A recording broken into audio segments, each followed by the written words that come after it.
Hello friends, family, total strangers. Today's video is going to be on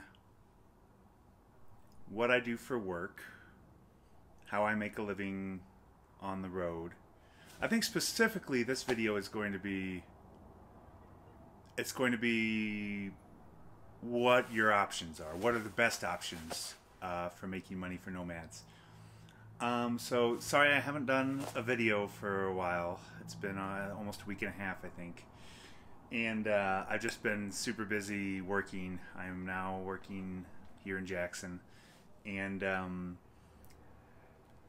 I've also, I'm seeing friends that I haven't seen in a while. So I just haven't really had the time to do any videos. But hopefully I'll be doing at least once a week. I'm going to shoot for doing 2 a week.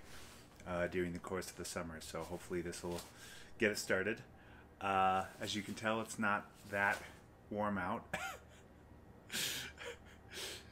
Jackson, it's a little cold in May. It can be a little cold in May here. So, yeah, I guess the first thing I would talk about is being a digital nomad is a great option for a van dweller. But you kind of already have to have a road into that. So I really didn't. I would love to eventually be a digital nomad. I would love to make money from my YouTube channel and maybe a blog or something. That would be ideal. Is it starting? It might be starting to hail here.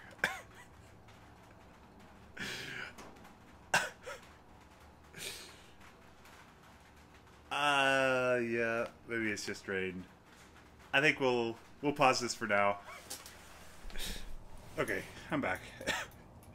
So, Jax is just off camera here. So yeah, I would love to be a digital nomad, but that's not really true. I wouldn't love to be a digital nomad. I would love to be a digital nomad if I was doing something that I enjoyed, like YouTube, maybe a travel blog, something like that. But I don't want to just do some crappy job on the road. To each their own. I really have no interest in that unless it's doing something I enjoy. So that's, one way that a lot of nomads make a living. Another way is, most of us, I should say, okay. There's people who make money digitally. There's people who have an income, whether it's disability or retirement or whatever. And then there's a huge chunk of people like me who just pick up work as they need it. And there's some people who work full-time jobs and just live in their van to save rent. That's not what I'm doing. Where did Jax go? Jax!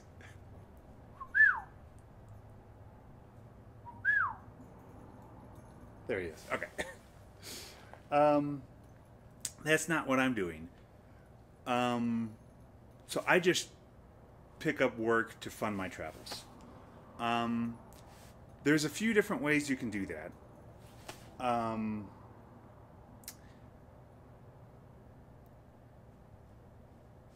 I like working short gigs. So I love working 1 or 2 months and then traveling for a while until I have to do another couple months. And there's a few different ways you can do that. You can work seasonal jobs and just show up mid-season. So I did that last year at Signal Mountain Lodge in Grand Teton National Park. I just showed up in late August and worked until late October. That's one way to do it. So a full seasonal job and you just show up mid-season and, they have people get fired, quit, whatever. Jax! I might need to tether him here. Hold on. Okay, so yeah. I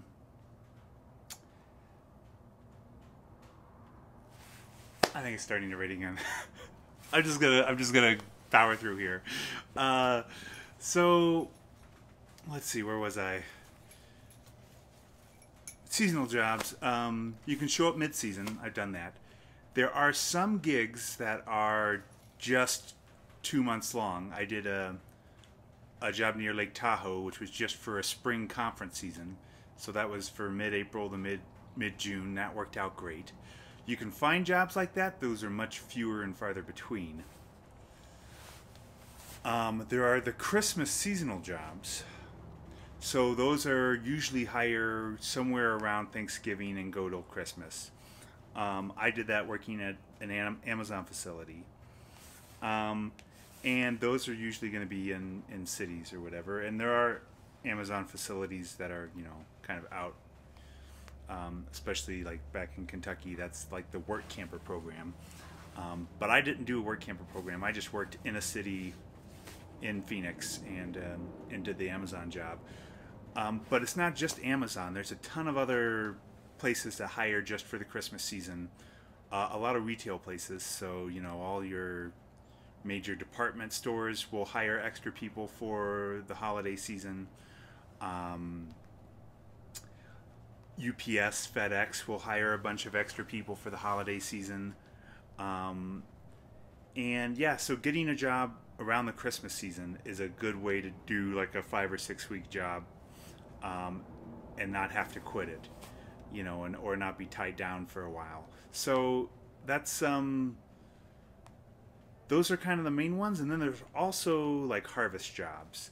So the beet harvest is probably the most popular of those, which is you're not actually harvesting anything. These huge trucks drop off a bunch of beets and then you shovel them. I don't think you even shovel them that much. You just kind of push them into a pile and take the sugar measurements and direct trucks, that sort of thing.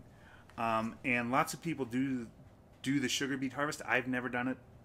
I actually applied to do it and I got hired to do it, and I ended up backing out because a travel opportunity opened up that I did. So I haven't done the beet harvest, but it's definitely an option.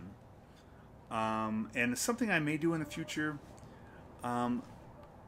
So inside these little seasonal jobs, there's also different options as far as you can do a job like I did near Lake Tahoe that's just 40 hours a week. It's just a standard job, but you're in a beautiful area. You can go out and do things. Or you can do these jobs that are like kind of more like the Amazon, which was 10 hours a day, 6 days a week, and it's just work, work, work. And then the beet harvest is even more than that. It's 12 hours a day, pretty much 7 days a week until the harvest is done, weather permitting. You might have a day off here or there because of weather. But yeah, so there are two different types of seasonal jobs. I personally prefer the 40-hour ones.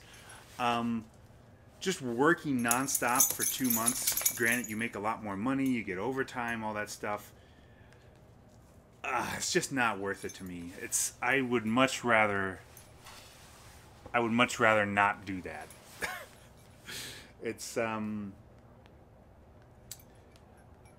It just crushes my spirit. That Amazon job just crushed my spirit.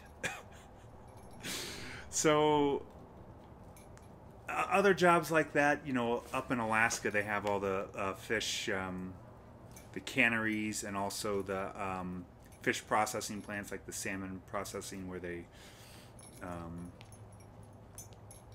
got them and all that stuff. You know, you're also working like 16 hours a day and 7 days a week, but you're making a ton of money. Those are all options. I think those are options for young people. I'm in my 40s. I just don't know if my back can hold up to that type of intense labor. But yeah, so I mean, those are the main work options as I see them for nomads, and that's just seasonal jobs. So, you know, national parks and stuff like that. But then also the Christmas seasonal stuff and whatnot. So I already started another video like a week ago, which I just never got to finish, and it was about my 3 jobs that I've done since I've been on the road. So that will be my next video, and then I'm going to do one more video on the subject on living and working in a resort town, which is an option that I actually haven't mentioned. But I'll get into that in another video. So I will get into that, and that's 2 videos away.